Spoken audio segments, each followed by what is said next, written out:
Assalamualaikum warahmatullahi wabarakatuh.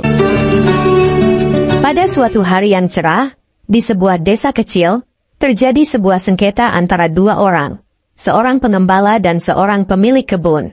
Pengembala tersebut adalah seorang pria tua yang menghabiskan sebagian besar hidupnya merawat kawanan kambingnya. Di sisi lain, pemilik kebun adalah seorang petani yang telah menghabiskan waktu dan tenaga untuk merawat kebunnya. Tanpa disadari oleh pengembala, kawanan kambingnya yang biasanya jinak dan patuh, suatu hari masuk ke kebun dan merusak tanaman yang ada di kebun tersebut. Mereka memakan daun-daun dan merusak batang tanaman, meninggalkan kekacauan di belakang mereka. Mengetahui hal tersebut, pemilik kebun merasa sangat marah dan tidak terima. Dia telah bekerja keras untuk merawat tanamannya dan sekarang semua usahanya telah sia-sia.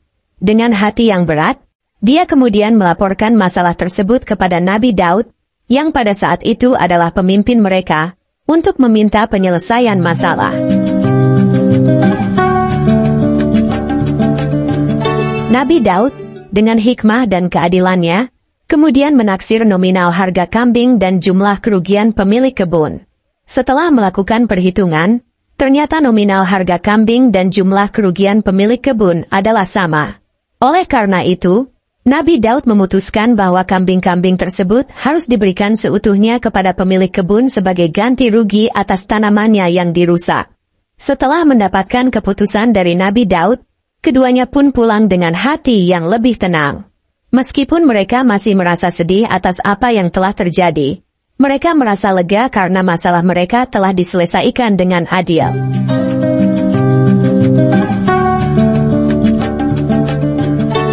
Di tengah perjalanan pulang, mereka bertemu dengan seorang anak laki-laki yang tampak berwibawa meski masih sangat muda. Anak itu adalah Nabi Sulaiman, putra dari Nabi Daud, yang pada waktu itu baru berusia 11 tahun. Meski masih sangat muda, Nabi Sulaiman sudah dikenal memiliki kebijaksanaan yang luar biasa. Melihat kedua orang tersebut tampak gundah, Nabi Sulaiman kemudian menanyakan apa yang terjadi. Mereka pun menceritakan tentang sengketa yang baru saja mereka alami dan keputusan yang telah diambil oleh Nabi Daud. Setelah mendengar cerita mereka, Nabi Sulaiman kemudian memberikan pendapatnya.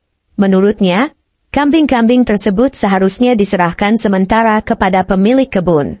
Dengan demikian, pemilik kebun dapat memanfaatkan kambing-kambing tersebut untuk membantu pemulihan kebunnya. Sementara itu, sang peternak wajib mengganti tanaman petani dengan yang baru. Dia harus bekerja keras untuk memperbaiki kebun yang telah rusak karena ulah kambing-kambingnya. Setelah tanaman tersebut telah segar dan kembali seperti sedia kala, sang peternak diizinkan kembali memperoleh kambingnya.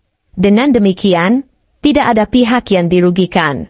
Pemilik kebun mendapatkan ganti rugi atas kerugian yang dia alami.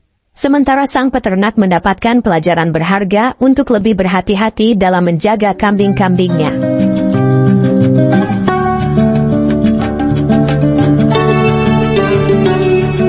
Pemilik perkarangan yang telah rusak tanamannya mendapat hewan ternaknya untuk dipelihara, diambil hasilnya, dan dimanfaatkan bagi keperluannya, ujar Sulaiman dengan penuh keyakinan. Ini berarti bahwa pemilik kebun, yang tanamannya telah rusak oleh kambing-kambing, sekarang memiliki hak untuk merawat kambing-kambing tersebut. Dia dapat memanfaatkan susu dan bulu kambing, dan bahkan dagingnya jika perlu, untuk membantu pemulihan kebunnya. Sementara itu, perkarangannya yang telah rusak itu diserahkan kepada tetangganya pemilik peternakan untuk dipugar dan dirawatnya sampai kembali kepada keadaan asalnya.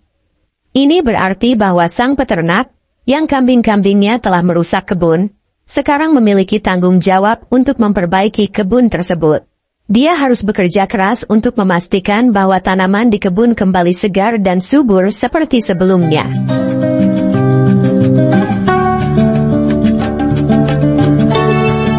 Kemudian, masing-masing menerima kembali miliknya sehingga tidak ada yang mendapat keuntungan atau kerugian lebih daripada yang sepatutnya, lanjut Sulaiman.